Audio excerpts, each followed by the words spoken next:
Hello students, आज के इस वीडियो में हम मिक्सअप एट बर्थ का क्वेश्चन आंसर डिस्कस करेंगे। इसके पहले वाले वीडियो में हमने स्टोरी को पढ़ा था। ये स्टोरी सुनील गावस्कर के सनी डेज से लिया गया है। आज की इस वीडियो में हम इस चैप्टर का क्वेश्चन आंसर और एक्सरसाइज करने जाएंगे। तो चलिए शुरू करते हैं। सबसे पहला जो क्वेश्चन है हमारा वो आपके स्क्रीन पर है। Given below are the pictures of some famous spot person, recognize them and write their names in the space provided. नीचे कुछ तस्वीर दिख रहे हैं, इन तस्वीरों को पहचानना है। ये तस्वीर प्रोमिनेंट स्पोर्ट्स पर्सन्स की है, बहुत ही प्रसिद्ध खिलाड़ियों की है, जो खिलाड़ी अलग अलग खेल से, अलग अलग स्पोर्ट्स से जुड़े हुए हैं। हमें इनके नाम को लिखना है। तो स्टूडेंट, सबसे पहले जो देख रहे हैं नंबर ए, वो है नारायण कार्तिकेयन। ये फार्मूला 1 कार रेस के चैंपियन रह चुके हैं।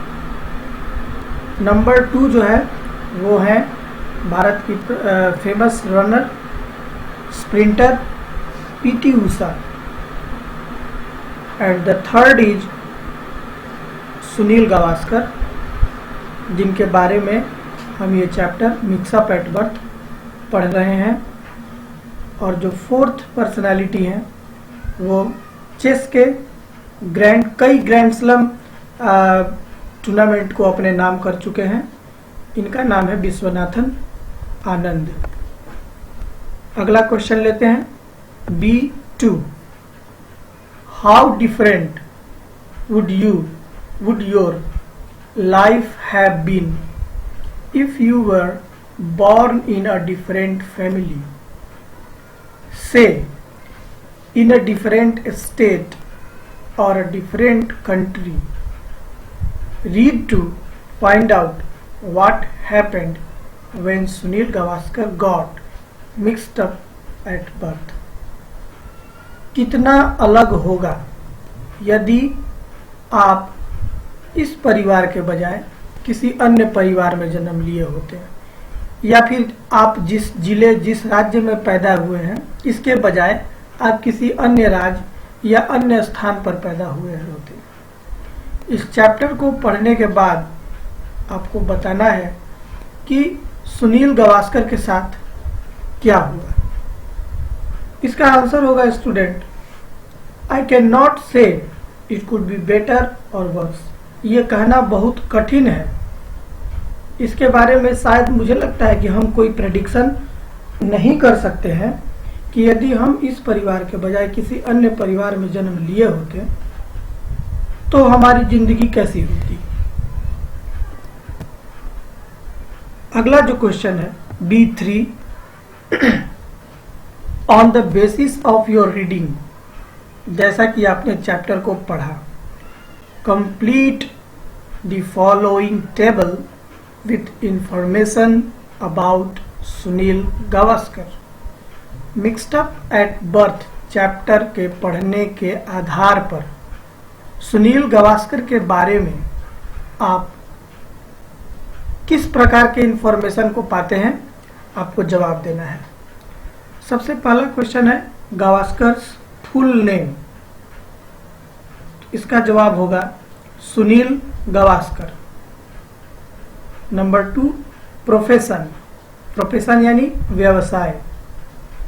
क्या व्यवसाय है सुनील गावस्कर का? Answer is cricketer. Sunil Gavaskar was a cricketer. Number 3, birthday. Sunil Gavaskar का बर्थ कब हुआ? जुलाई 10, 1949, 10 जुलाई 1949। गावस्कर्स अंकल्स नेम। गावस्कर के काका का नाम, चाचा का नाम क्या? इस चैप्टर के आधार पर आंसर होगा मिस्टर नारायण मासुएकर। गावस्कर के अंकल का नाम मिस्टर नारायण मासुएकर। स्टूडेंट्स, अगला question, question number B4, write T for true and F for false statement. नीचे कुछ स्टेटमेंट दिए गए हैं, आप देख सकते हैं। स्टेटमेंट को पढ़कर आपको बताना है कि ये स्टेटमेंट सही है या गलत। सही के लिए ट्रू यानी T और गलत के लिए फॉल्स यानी F का सिंबल हम लगाएंगे। Number 1, Sunil Gavaskar would probably have been a fisherman if Nan Kaka had not visited the hospital. Sunil Gavaskar शायद आज एक मछुआरा होते यदि नान काका उस दिन, उनके जन्म वाले दिन, हॉस्पिटल नहीं गए होते। ट्रू, बिल्कुल ये ट्रू है, क्योंकि यदि सुनील गावस्कर के काका उस दिन हॉस्पिटल नहीं गए होते तो शायद आज वो दूसरे बच्चे के साथ एक्सचेंज हो गए होते। Number 2, Sunil has a hole in his right ear lobe. Question कहता है कि सुनील के दाहिने कान के हिस्से पर एक छेद था। दिस स्टेटमेंट इज फॉल्स, ये गलत स्टेटमेंट है। राइट स्टेटमेंट है कि सुनील गावस्कर के लेफ्ट ईयर लोब में छेद था। Next, the babies got exchanged while they were being given a bath। दोनों बच्चे नहाने के दरमियान आपस में अदल बदल गए थे। True. Number 4, Sunil was located sleeping beside his mother।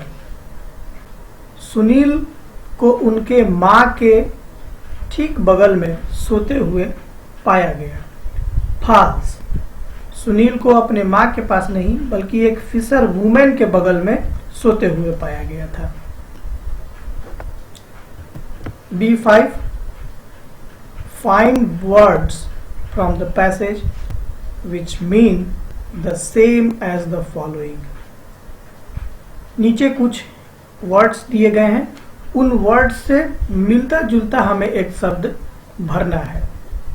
Number 1, find out about something, किसी चीज के बारे में पता लगाना। इसका आंसर होगा सर्च। सर्च का मतलब भी फाइंड आउट अबाउट समथिंग होता है। नेक्स्ट, डिस्टर्बेंस और फस।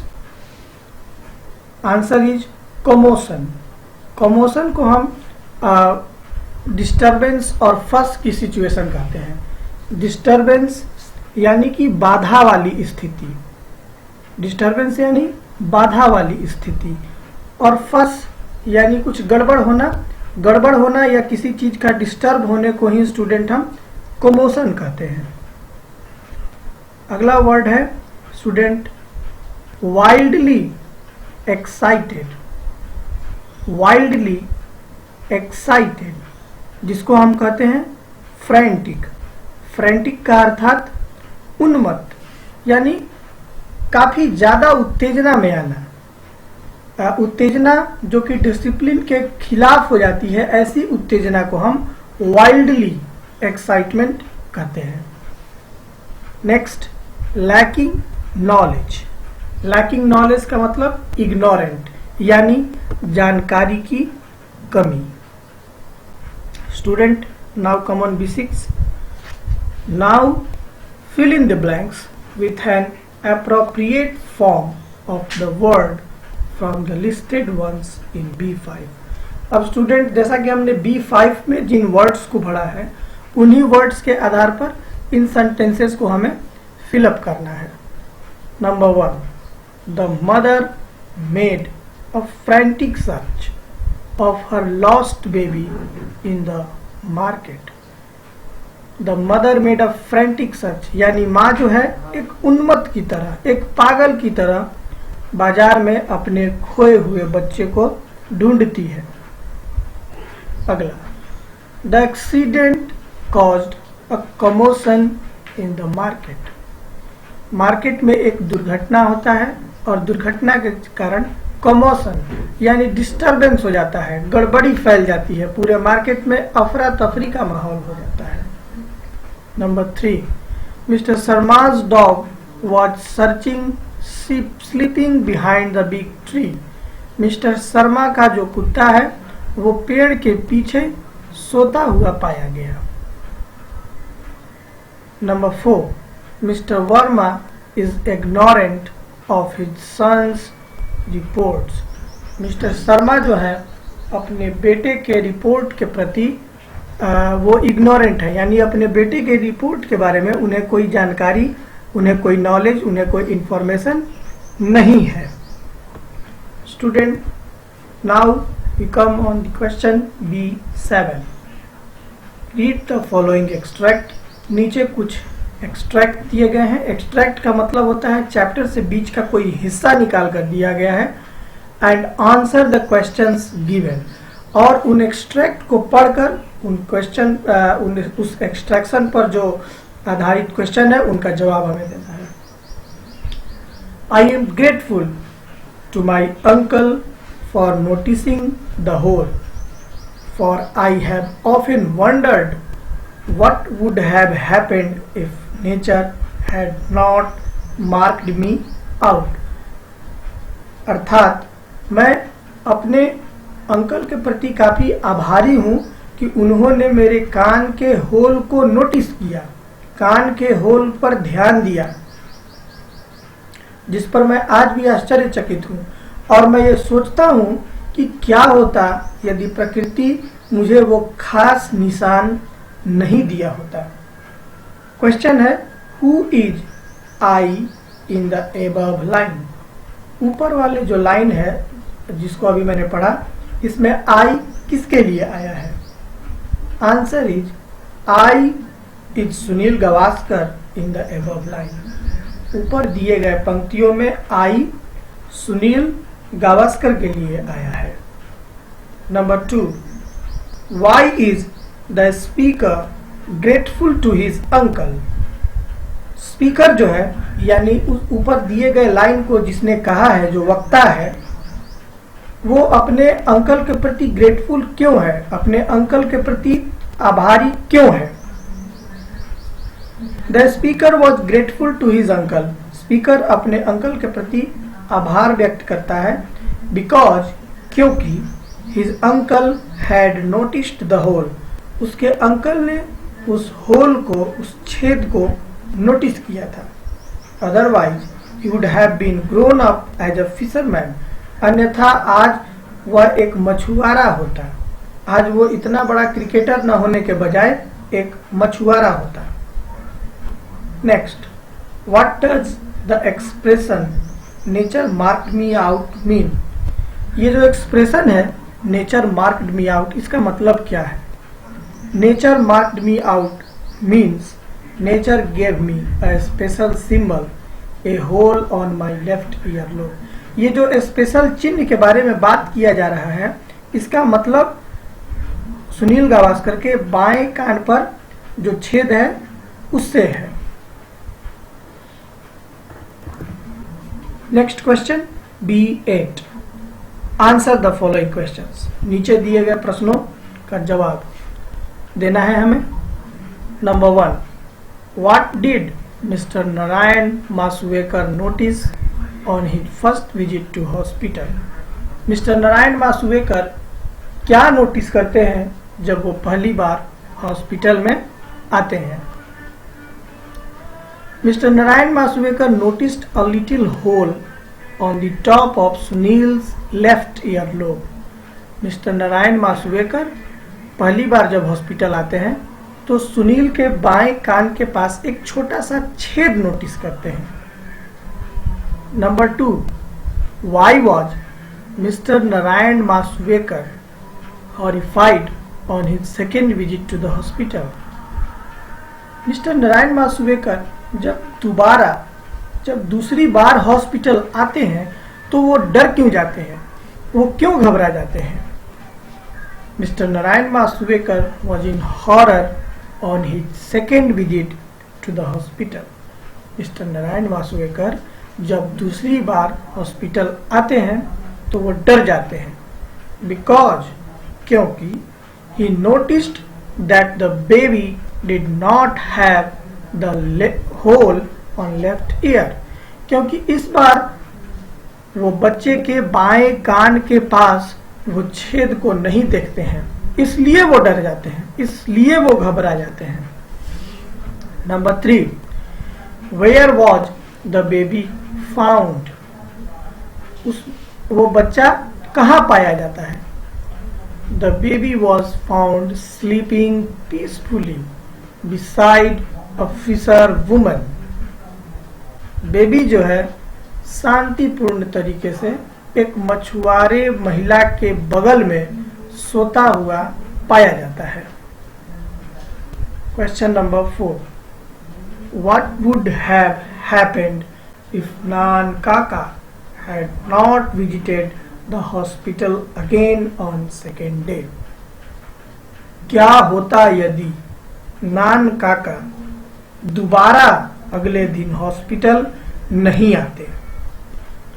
आंसर है Sunil may never have become a cricketer if Nan Kaka would not have been visited the hospital again on second day. शायद सुनील इतना बड़ा क्रिकेटर नहीं बन पाता, या फिर वो क्रिकेटर ही नहीं बन पाता यदि नान काका दूसरे दिन हॉस्पिटल नहीं आते। Number 5, when did the newborn babies get mixed up? दोनों नए नवजात कब मिक्स होते हैं, कब आपस में एक्सचेंज होते हैं? The newborn babies got mixed up during their bath after the birth. जन्म के पश्चात जब दोनों बच्चे नहाने जाते हैं, नहाने के लिए उनको ले जाया जाता है, तो उसी क्रम में वो दोनों बच्चे आपस में मिक्सअप हो जाते हैं। Question number 9, life skills. Gavaskar was reunited with his family only because of the sharp observation skills of his uncle. Students, आप इस क्वेश्चन को ध्यान से सुनिए। गावस्कर दोबारा अपने फैमिली के पास पहुंच पाते हैं, मगर इसके पीछे क्या कारण होता है?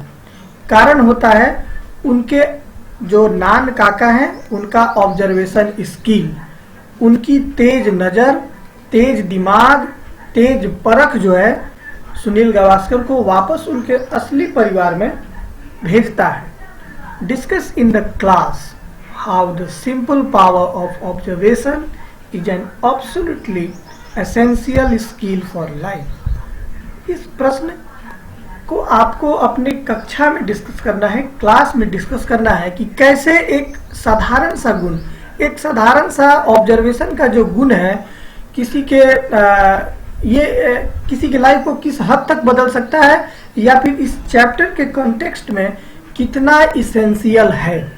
तो अभी आप अपने क्लास में नहीं हैं, इसलिए मैं इसका जवाब आपको बताता हूं। Gavaskar was reunited with his family only because of the sharp observation skills of his uncle. ये बात तय है कि गावस्कर अपने नान काका के तेज और शार्प ऑब्जर्वेशन के कारण फिर से अपने फैमिली में यूनाइटेड है, एक साथ है। The simple power of observation is an absolutely essential skill of life. बिल्कुल, ये जो ऑब्जर्वेशन का गुण है, किसी भी चीज को ध्यान से देखना, उसे नोटिस करना, उसे याद रखना, ये एक इसेंशियल स्किल है, आवश्यक कुशलता है किसी के जिंदगी में। We see in this chapter, हम इस चैप्टर में देखते हैं that Gavaskar may never have become a cricketer if Nan Kaka would not have been observe.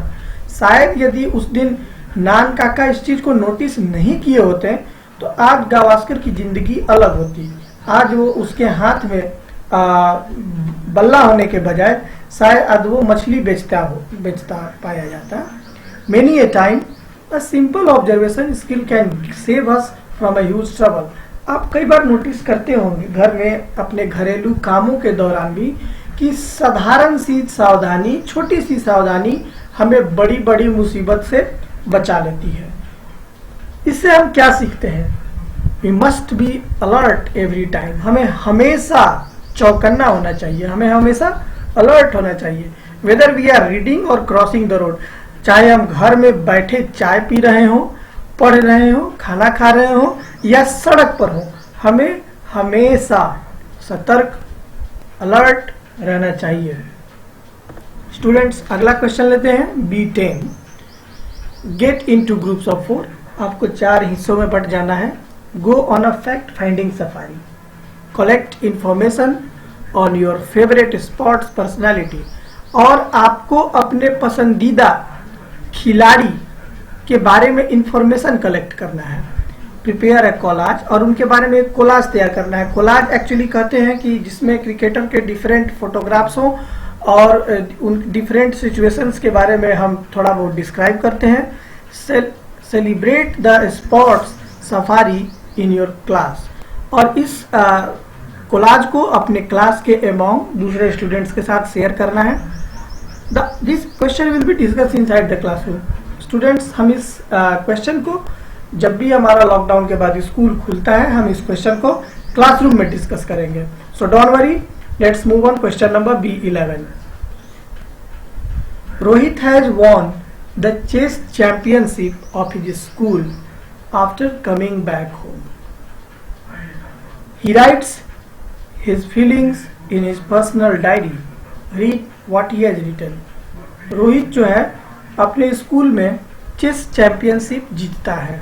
जब वो घर आता है तो जीत की खुशी को महसूस करते हुए अपने जो उसकी फीलिंग्स है, जो उसका सोच है, जो इस समय वो फील कर रहा है चेस चैंपियनशिप जीतने के बाद, अपने एक्सप्रेशंस को वो एक डायरी में लिखता है।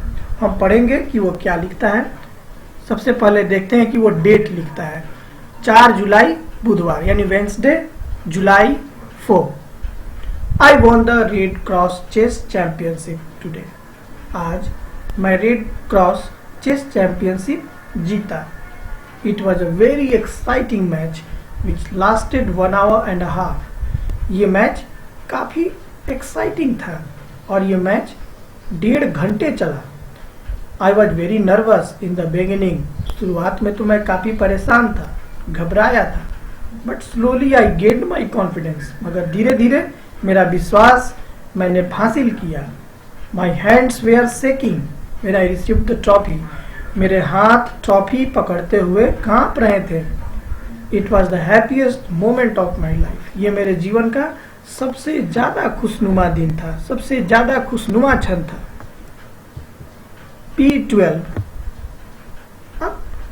B12 question.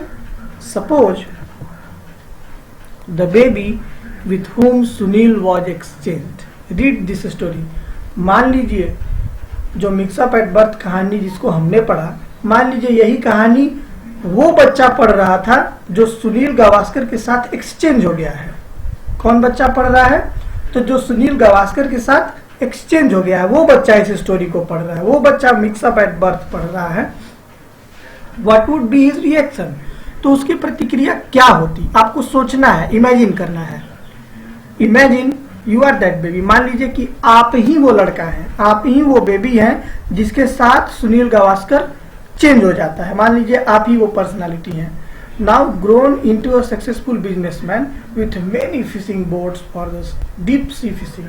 और आज आप एक बहुत सक्सेसफुल व्यापारी हो गए हैं। आपका व्यापार क्या है? तो बोट से मछलियां पकड़ना, समुद्र की गहराई तक जाकर मछलियां पकड़ना। आप एक सफल फिश बिजनेसमैन हो चुके हैं। Taking cues from the above diary extract describes your feeling about the incident in the space given below. अब आपको एक डायरी एंट्री तैयार करना है स्टूडेंट्स। कैसा डायरी एंट्री तैयार करना है? जैसा अभी आपने पीछे पढ़ा वैसा ही उसी फॉर्मेट पर, उसी प्रारूप पर आपको अपनी फीलिंग्स लिखनी है। आप कैसी फीलिंग्स? तो आप एक बहुत बड़ा बिजनेसमैन हो चुके हैं, आप एक बहुत बड़ा फिशरमैन हो चुके हैं, और ऐसा होने के बाद, एक सक्सेसफुल बिजनेसमैन होने के बाद आप कैसा महसूस करते हैं, इस डायरी में आपको लिखना है। तो चलिए शुरू करते हैं। संडे अप्रैल 5, आप कोई भी डेट दे सकते हैं students. I was surprise to read the book written by mister Sunil Gavaskar. मैं इस कहानी को पढ़कर, जिसे सुनील गावस्कर ने लिखा है, पढ़कर बड़ा आश्चर्यचकित हुआ। I am a big fan of his. मैं उनका बहुत बड़ा प्रशंसक हूँ। एवरी हैज हिज डेस्टिनी, लेकिन हर एक का अपना अपना भाग्य है। My mother has told me about this incident. मेरी माँ ने इस घटना के बारे में मुझे बताया था। I become excited when I think what happens if I would mixed up with Sunil. मैं कभी कभी सोचता हूँ तो आज भी बहुत एक्साइटेड हो जाता हूँ, काफ़ी उत्तेजित हो जाता हूँ कि क्या होता यदि मैं सुनील के साथ बदला गया होता। However, I am not sad what I am today। हालांकि मुझे कोई इस बात की निराशा नहीं है, मैं आज जो कुछ भी हूँ काफ़ी खुश हूँ। I am a successful businessman। मैं एक सफल व्यापारी हूँ। I expanded my trade enough। मैंने अपने व्यापार का विस्तार किया है, काफ़ी अपने बिजनेस को बढ़ाया है, फैलाया है। I have 500 fishing boats for the deep sea fishing। मेरे पास समुद्र की गहराई में जाकर मछलियां पकड़ने के लिए 500 से ज़्यादा फिशिंग बोट्स हैं। I have my own transportation system। मेरी अपनी ट्रांसपोर्ट कंपनी है। I transport fishes in many states of India। बल्कि मेरा जो मछलियों का व्यापार है वो भारत के कई राज्यों तक फैला हुआ है। There are 3000 employees under my form. मेरे नीचे 3000 से ज़्यादा एम्प्लॉय काम करते हैं। I am enjoying my life. मैं अपना जीवन एंजॉय कर रहा हूँ। तो इस प्रकार से आप अपने एक्सप्रेशंस को लिखते हैं। स्टूडेंट्स, इस तरीके से मिक्स्ड अप एट बर्थ का हमने क्वेश्चन आंसर कर लिया है। अब इस चैप्टर को ख़त्म करने से पहले इस चैप्टर का जो इम्पोर्टेंट वर्ड मीनिंग है वो आपके स्क्रीन पर दिख रहा है। आप इसका स्क्रीनशॉट रख सकते हैं और प्लीज़ आप सारे क्वेश्चन आंसर को याद कीजिए और रिस्पॉन्स कीजिए। फिर इसी चैनल के माध्यम से मैं अगला चैप्टर डिस्कस करूँगा। Thank you. Have a nice day.